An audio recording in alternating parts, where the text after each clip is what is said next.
हम लोग को हमेशा अच्छे संग में रहना चाहिए। और बी से हम लोग को बुक रीडिंग करना चाहिए। ठीक है, बचपन से ही अगर बुक रीडिंग का शौक लगता है तो फिर क्या होता है कि बहुत अच्छा फिलोसफर या फिर एक सेंस की उसको सोचने समझने का, किसी को बताने का बहुत शक्ति बढ़ जाता है। और उससे अच्छी बुक पढ़ने से अच्छा नॉलेज आता है और अच्छा इनटेक होगा तो फिर अच्छी वाणी भी निकलती है।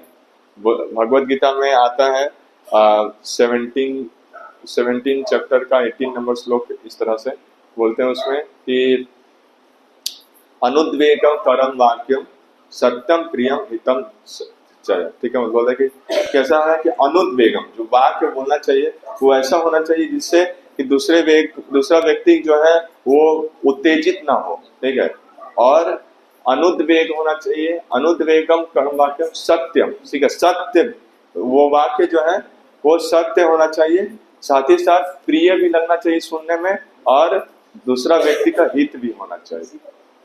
ठीक है, हित भी होना चाहिए, प्रिय भी लगना चाहिए, और साथ ही साथ सत्य भी हो और वो दूसरा व्यक्ति को उत्तेजित ना करे। तो ये सब कुछ कुछ गुण है जो बोलने के समय व्यक्ति के होने चाहिए।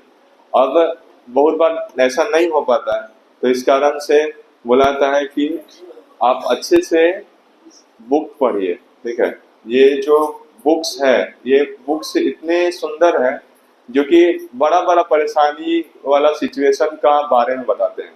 जैसे कल हम सोच रहे थे कि कल एक्चुअली में बहुत बड़ा कंपनी के काम में एक प्रॉब्लम आ गया था, तो हमको भगवान का एक पास टाइम याद कर रहे थे कि किस तरह से जो है कि एक बार क्या हुआ, पांडव लोग को बहुत बड़ा प्रॉब्लम आया। सबसे बड़ा प्रॉब्लम हमको लगता है कि उस समय आया था। ठीक है, क्योंकि आप वेपन से बच सकते हैं, ठीक है, लेकिन अपमान से या फिर बोला जाए तो किसी का अगर श्राप मिल जाता है तो उससे नहीं बच सकते। तो दुर्योधन ने बहुत बड़ा प्लानिंग किया, एक इतना बड़ा प्लानिंग बोल नहीं सकते। उसने सबसे पहले क्या किया, दुर्वासा मुनि और उनके 10,000 शिष्यों को बुलाया और उनको बढ़िया से खाना खिलाया। अब उसके बाद जो है क्या होता है कि वो बोलता है कि आप हम लोग को इतना कृपा किए, हमारे भाई लोग जो है वो जंगल में है, आप उन पे भी जरूर कृपा कीजिए और वहां पे जाइए और देखिए दोपहर के बाद जाइएगा। ठीक है, क्योंकि वो लोग थोड़ा सा काम करता है तो फिर थक जाता है, इसीलिए दोपहर में खा पी के आराम से थोड़ा कर लेगा, उसके बाद जाइएगा। वो ऐसा इसलिए बोला था क्योंकि उसको पता था कि द्रौपदी के पास क्या है, अक्षय पात्र है, और उस अक्षय पात्र में जितना लोगों का खाना बोलेगा उतना लोगों को खाना मिलेगा। लेकिन जब द्रौपदी खाना खा चुकी होती है तब उसमें कुछ नहीं आता है, तो इस कारण से उसने बोला कि दोपहर के बाद जाइएगा, जब द्रौपदी खाना खा चुकी होगी तब जाइएगा। अब क्या होता है कि उस समय जब ये लोग पहुंचते हैं तब द्रौपदी खाना खा चुकी रहती है। अब दुर्वासा मुनि अपने 10,000 शिष्य के साथ आए, अब कोई ब्राह्मण भोजन कराना है। वो अब वो बोले कि जो है दुर्वासा मुनि बोले कि हम लोग स्नान करने जा रहे हैं, अपने दोपहर का मध्याह्न स्नान करेंगे, फिर उसके बाद आएंगे तो भोजन प्राप्त करेंगे। तो फिर अब युधिष्ठिर महाराज और सभी लोग चिंता करने लगे कि इतना लोगों का खाना हम कैसे अब तुरंत में हम जुगाड़ करें। ठीक है, तो पूरा एकदम सब कुछ देखने लगे, कुछ नहीं बचा। तो फिर वो बहुत घबरा गए कि भाई ऐसा चिंता वाला, वो लोग उन लोगों को जो है हम लोग अच्छा सत्कार नहीं करेंगे तो हो सकता है वो लोग श्राप दे दें। तो बहुत बड़ा प्रॉब्लम है, इतना बड़ा प्रॉब्लम सोच नहीं सकते। तो उस समय क्या किया उन्होंने भगवान को पुकारा कि हे कृष्ण, हे गोपीजन वल्लभ, कृपा करके रक्षा कीजिए। तो भगवान तुरंत जो है वो द्वारका से वहां पे पहुंच गए 1 सेकंड के अंदर, और वहां पर तुरंत आके बोलते हैं कि हमको बहुत भूख लगा वो खाना। तो फिर बोलते हैं कि अरे हम लोग इतना लोगों का खाना नहीं खिला पा रहे इसलिए खुद परेशान है, आप बोल रहे हैं कि हमको भी खाना, तो हम आपको नहीं खिला पाएंगे तो और ज्यादा हम दुखी हो गए। तो बोलते हैं कि देखो खाना होगा, तो बोलते हैं नहीं हम लोग खाना खा चुके हैं, कुछ नहीं बचा है। तो बोलते हैं अक्षय पात्र में देखो कुछ ना कुछ बचा होगा, तो देखे कुछ नहीं। तो लास्ट में देखते हैं कि वो साग का दाना, बोलते हैं कि ये तो बहुत है।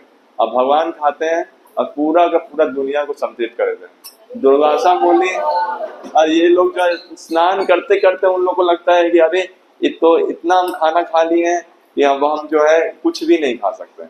वो ऐसा चिंता करने लगते हैं और भीम को भेज देते हैं कि जाओ उन लोग को बुला के लाओ खाना खाने के।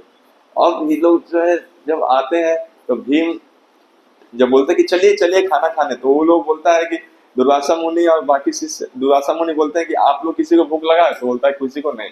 तो बोलते हैं कि ये लोग बहुत मेहनत से खाना बनाया होगा, नहीं खाएंगे तो खूब मारेगा, सब लोग भागो यहाँ से। तो फिर वो लोग सब लोग भाग गए।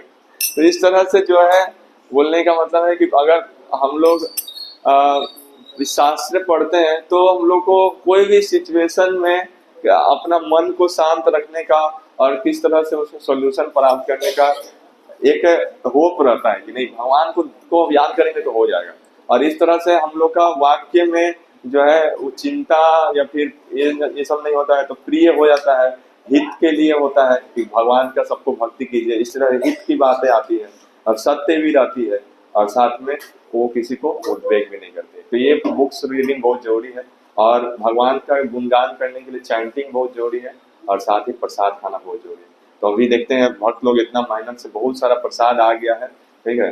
तो हम लोग जो है अभी सब लोग के खुशी के लिए अभी जो है हमारे गौरव प्रभु के बर्थडे के लिए हम लोग जो है कीर्तन करेंगे और